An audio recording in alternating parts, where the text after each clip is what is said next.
Hello dear student, আসসালামু আলাইকুম সবাইকে। আজকের ক্লাসে সবাইকে স্বাগতম। আজকে আমরা নবম দশম শ্রেণীর ফিজিক্সের একটা সূত্র নিয়ে আলোচনা করব। দেখো বোর্ডে আমি সূত্রটা লিখে রাখছি, S equal UT plus half AT square. তো এই সূত্রটা দুইটা ওয়েতে আমরা প্রতিপাদন করতে পারি। এই সূত্র দিয়ে অনেক ধরনের ম্যাথ আমরা করতে পারবো। এটা একটা সমতরণের সূত্র। তো এই সূত্রটা প্রথমে তোমাদেরকে যেটা শেখাবো সেটা হচ্ছে এই সূত্রটা কিভাবে আসলো বা এই সূত্রটা কেমন করে প্রতিপাদন করা যায়। তো প্রথমে দেখো, আমরা একটা সংজ্ঞা জানি যে গড় বেগ কাকে বলা হয়। গড় বেগ, তো গড় বেগের সংজ্ঞা থেকে কিন্তু আমরা এটা করব যে গড় বেগ কাকে বলা হয়। দেখো, গড় বেগ, গড় বেগ, গড় বেগ বলতে বোঝায় যে মোট সরণ ডিভাইডেড মোট সময়, মোট সময়, এইটা হচ্ছে গড় বেগ। তো এটাকে যদি আমরা সূত্র আকারে লিখি তাহলে দেখো, সূত্র গড় বেগকে প্রকাশ করা হয় ভি বার ইকুয়াল মোট সরণ কি, মোট সরণ এস ডিভাইডেড মোট সময় হচ্ছে টি। এটা হচ্ছে গড় বেগের ফর্মুলা। তো আমরা মেইনলি এই সূত্র থেকেই S equal UT plus half AT square নিয়ে আসবো। তো এখন যেহেতু আমাদের গড় বেগ জানতে হবে যে গড় বেগ কি, কারণ এই সূত্রটা প্রতিপাদন করতে গেলে অবশ্যই গড় বেগ সম্পর্কে আমাদের জ্ঞান থাকতে হবে। তো গড় বেগ হচ্ছে V equal U plus V divided two. এটা হচ্ছে গড় বেগের ফর্মুলা, আদি বেগ প্লাস শেষ বেগ ডিভাইডেড। দেখো তাহলে আমরা এইখান থেকে যেটা আনতে পারি যে S equal V prime V bar T. এখন আমরা কিন্তু এইখানে এই মানটা এখানে কিন্তু বসাই দিতে পারি। তাহলে S equal U plus V divided two into T. এইবার আরেকটা ফর্মুলা কিন্তু তোমরা জানো, ভি সমান ইউ প্লাস এটি।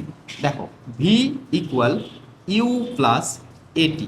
তাহলে এই সূত্র যদি আমরা এটাতে মানটা বসে দেই, দেখো তো এস ইকুয়াল এই যে ভি, ভি মানে ইউ প্লাস এটি, তাহলে ইউটা এখানে থাকবে, এই ভির জায়গায় এই মানটা বসাবো ইউ প্লাস এটি ডিভাইডেড টু ইন্টু টি। দেখো এখন এখান থেকে আমরা ইউ প্লাস ইউ মানে কি টু ইউ লিখতে পারি। তাহলে কিন্তু আমরা লিখবো টু ইউ প্লাস এটি ডিভাইডেড টু ইন্টু টি। এখন কি করা যায়, এখন আমরা কিন্তু এটাকে ভাগ ভাগ করে দিতে পারি যে two U divided two plus A T divided two into কিন্তু টি।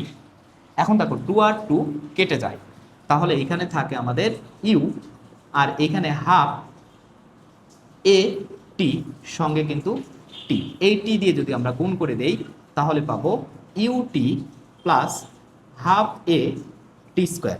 দেখো আমাদের কিন্তু সূত্রের প্রতিপাদন ছিল S equal UT plus half A T square.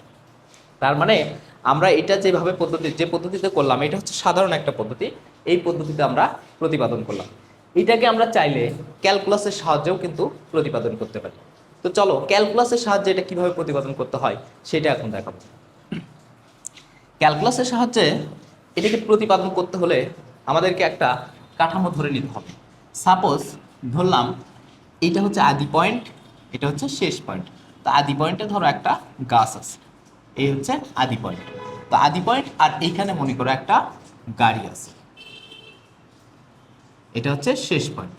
এই গাড়িটা আদি পয়েন্ট থেকে যাত্রা শুরু করছে, তাহলে আদি পয়েন্ট এখানে টির মান কত হবে বলো তো, জিরো। এবং এখানে কিন্তু টি ইকুয়াল টি হবে। তাহলে এখানে এস ইকুয়াল কত, এস ইকুয়াল কিন্তু জিরো। এখানে এস ইকুয়াল কত, এস ইকুয়াল কিন্তু এস। এখানে দেখো ইউ ইকুয়াল কত, আদি বেগ ইউ এবং শেষ বেগ ভি ইকুয়াল ভি। এটা হচ্ছে আমাদের এই ক্যালকুলাসের লিমিট। এটাকে আমরা ইন্টিগ্রেশনের মাধ্যমে আসলে প্রতিপাদন করতে পারি। আমরা যেটা প্রতিপাদন করব এটা হচ্ছে S equal UT plus half AT square. তো দেখো আমরা কিন্তু একটা জিনিস জানি যে বেগ ইকুয়াল কি, আসলে বেগ ইকুয়াল এস ডিভাইডেড টি।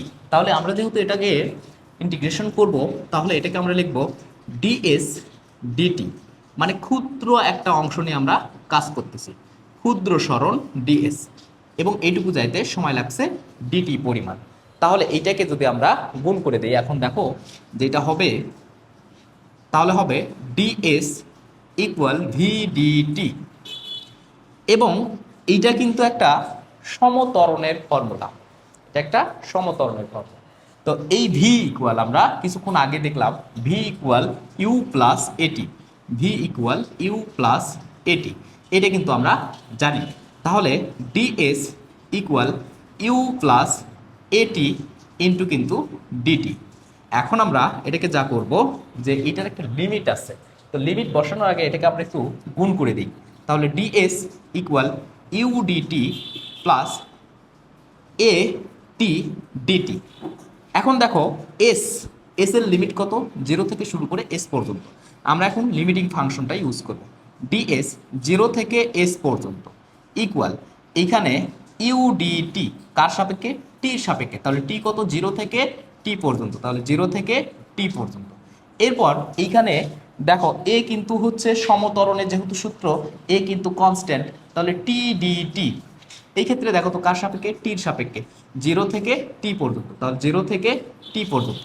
তো এই যে আমরা লিমিটটা বসালাম এটাকে এখন ইন্টিগ্রেশন করব। ইন্টিগ্রেশনের ফর্মুলা আমি ধরে নিচ্ছি যে তোমরা কিন্তু অবশ্যই ইন্টিগ্রেশনের ফর্মুলা জানো। ইন্টিগ্রেশনের ফর্মুলা না জানলে কিন্তু এটা করতে পারবে না। তাহলে এইটাকে ইন্টিগ্রেশন করলে আমরা যা পাবো সেটা হচ্ছে এস 0 থেকে এস ইকুয়াল, এইখানে দেখো ইউ হচ্ছে এটা কিন্তু টির সাপেক্ষে, তাহলে ইউটাকে বের করে নিয়ে আসবো, আর ডিটিকে করলে পাবো টি, তাহলে ইউ টি 0 থেকে টি প্লাস এ, এখানে টি আছে তাহলে এটা হবে টি স্কোয়ার ডিভাইডেড টু 0 থেকে টি। আশা করছি এইটুকু তোমরা বুঝতে পারছো। এখন এটাকে আমরা জাস্ট খালি ক্যালকুলেশন করব তাহলে হবে। দেখো এইটাকে যদি আমরা ক্যালকুলেশন করি তাহলে এটা একটু আমরা এই সাইডে করি। এটাকে ক্যালকুলেশন করলে পাবো আমরা যে S minus 0 equal U T কে টি বসাই দেই, টি মাইনাস 0 প্লাস এ, এইটার সাথে একটা 2 আছে সেটাকে আমরা নিচে নিয়ে আসলাম, তাহলে থাকবে টি স্কোয়ার মাইনাস 0।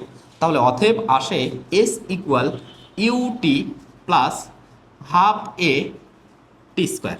দেখো আমাদের সূত্র কিন্তু এটাই ছিল যে এস সমান UT plus half A T square. তাহলে আমরা একটা সূত্রকে দুইটা ওয়েতে প্রতিপাদন করলাম, একটা হচ্ছে সাধারণ পদ্ধতিতে আর একটা হচ্ছে ক্যালকুলাস পদ্ধতিতে। আশা করছি তোমরা সবাই বুঝতে পারছো। এরপরে কোনো প্রশ্ন থাকলে আমাদেরকে জানিয়ে দেবে, আমরা সেটাকে আবার তোমাদেরকে উপস্থাপন করার চেষ্টা করব। ধন্যবাদ সবাইকে, আসসালামু আলাইকুম।